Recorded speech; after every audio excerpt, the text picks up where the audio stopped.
ভিক্ষাব্রত পালন করছে ইন্দ্রাণী গাঙ্গুলি। হ্যাঁ দর্শক, কুসুম সিরিয়ালের আজকের পর্বে আমরা এমনটাই দেখতে পাবো।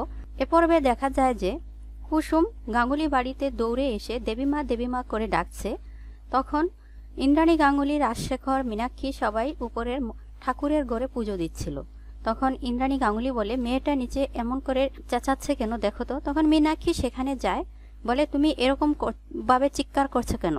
তখন কুসুম বলে যে আমি ছোট সাহেবকে বাঁচানোর একটি উপায় পেয়েছি, সেটা এখনই দেবীমাকে বলতে হবে। এই ব্রত পালন করলেই ছোট সাহেব সেরে উঠবে। তখন মীনাক্ষী বলে, দিদি অলরেডি ঠাকুরের কাছে পুজো করছে এবং সব নিয়ম কানুন পালন করছে, তোমার এই ব্রত সে করতে পারবে না, তুমি এখনই এখান থেকে যাও। এই বলে সে কুসুমকে ধাক্কা দিয়ে বাড়ি থেকে বের করে দিতে নেয়। তখন সেখানে রাজশেখর আসে। রাজশেখর এসে বলে যে, মীনাক্ষী দাঁড়াও, তুমি এটা কি করছো। সে কুসুমের কাছে যায় এবং জিজ্ঞাসা করে, তুমি কি বলতে চাও আমাকে বলো। কুসুম তখন বলে, বড় সাহেব, ছোট সাহেবকে বাঁচানোর একটি উপায় আমি পেয়েছি, আমি দেবীমার সাথে দেখা করতে চাই, তার সাথে আমি কথা বলবো। তখন রাজশেখর তাকে উপরের ঘর দেখিয়ে বলে, উপরের ঘরে তোমার দেবীমা আছে, যাও সেখানে কথা বলো। তখন কুসুম দৌড়ে উপরের ঘরে যায়। সে দেবীমাকে গিয়ে বলে, দেবীমা, আমি ছোট সাহেবকে বাঁচানোর উপায় পেয়েছি। মীনাক্ষী তখন সেখানে এসে বলে, দিদি একদমই ওর কথা শুনবে না। তখন ইন্দ্রাণী মীনাক্ষীকে থামিয়ে দিয়ে বলে, তুমি বলো কুসুম, কি বলতে চাও। কুসুম তখন বলে, এক সাধু বাবার সাথে আমার দেখা হয়েছিল, সে আমাকে বলেছে ছোট সাহেবের হৃদয় আপনার সাথে একই সুতোয় বাঁধা আছে, সুতোয় এমন ভাবে বাঁধা যে আপনিই পারবেন ছোট সাহেবকে বাঁচিয়ে তুলতে। যদি আপনি ভিক্ষাব্রত পালন করেন তাহলে আপনি ছোট সাহেবকে বাঁচিয়ে তুলতে পারবেন। একথা শুনে সবাই রেগে যায় আর বলে যে, ইন্দ্রাণী গাঙ্গুলি বাড়ি বাড়ি ভিক্ষা করবে। তখন ইন্দ্রাণী গাঙ্গুলি বলে, তুমি বলো কুসুম, আমাকে কি করতে হবে। কুসুম তখন সাধু বাবার বলা কথাগুলো ইন্দ্রাণী গাঙ্গুলিকে বলে যে 11 বাড়ি থেকে আঁচল পেতে ভিক্ষা করতে হবে। যদি এই ভিক্ষা করে সে যা পায় তা দিয়ে ভোগ রান্না করে আয়ুষ্মানকে খাওয়ানো হয়, তাহলেই সেরে উঠবে এই রোগ থেকে। তবে এটা কোনো ভিক্ষা নয়, এটা হচ্ছে মনের পরীক্ষা। এই কথাগুলো কুসুম ইন্দ্রাণী গাঙ্গুলিকে বলে। ইন্দ্রাণী গাঙ্গুলি বলে, ঠিক আছে।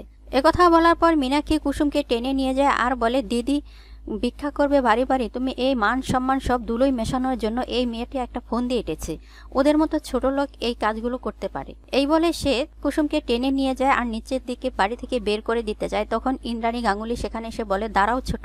সে কুসুমকে এসে ধরে উঠায় আর বলে যে, তোমার কথা আমি শুনবো, আমি এই ব্রত পালন করব। একথা শুনে মীনাক্ষী রেগে যায় আর বলে, এই ছোট লোক আপনাকে ফাঁসানোর জন্য এই প্রোগ্রাম করে এসেছে। তখন ইন্দ্রাণী গাঙ্গুলি বলে, ওরা ছোট লোক নয়, ওরা খেটে খায়, ওরা তোর মতো পায়ের উপর পা তুলে খায় না। একথা শুনে মীনাক্ষী তখন থেমে যায়। রাজশেখরও তখন বলে, দেখো ইন্দ্রাণী, ভিক্ষাব্রত ছাড়া যদি অন্য কোনো উপায় থাকে তাহলে। তখন কুসুম বলে, না বড় বাবু, আমি তাকে জিজ্ঞাসা করেছিলাম, সে বলেছে এটাই একমাত্র উপায়।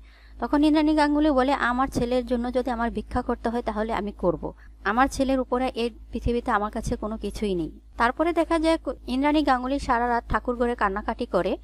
এর পরের দিন সে পুজো দিয়ে নিজের ঘরে যায়। সেখানে ঈশান তার জন্য নর্মাল একটি শাড়ি নিয়ে আসে আর বলে, মা এই নাও শাড়ি। তখন ইন্দ্রাণী গাঙ্গুলি তার গায়ের সকল গহনাগুলো খুলে ফেলে এবং সেই ঈশানের আনা শাড়িটি পরে মন্দিরে যায়। মন্দিরে গিয়ে পুজো দেয় এবং ঠাকুরকে বলে, ঠাকুর, আমি আমার ছেলের জন্য ভিক্ষাব্রত পালন করতে যাচ্ছি। ঠাকুর একথা শুনে অবাক হয়ে যায়, বলে, ইন্দ্রাণী, তুমি ভিক্ষাব্রত পালন করবে। তখন ইন্দ্রাণী গাঙ্গুলি বলে, হ্যাঁ, আমি আমার ছেলের জন্য সবকিছু পারবো। তখন ঠাকুর তাকে বলে, তুমি এই শহরের মন্দিরে এই ব্রত পালন করতে হবে না, এই ব্রত পালন করতে হলে তোমাকে দূরে কোনো এক মন্দিরে গিয়ে পালন করতে হবে। তখন ইন্দ্রাণী বলে, আমি তাই করব। একথা বলে ঠাকুর তাদেরকে নিয়ে চলে যায় অন্য এক মন্দিরে। তাহলে দর্শক, ইন্দ্রাণী গাঙ্গুলি ভিক্ষাব্রত করে কি আয়ুষকে ফিরিয়ে আনতে পারবে?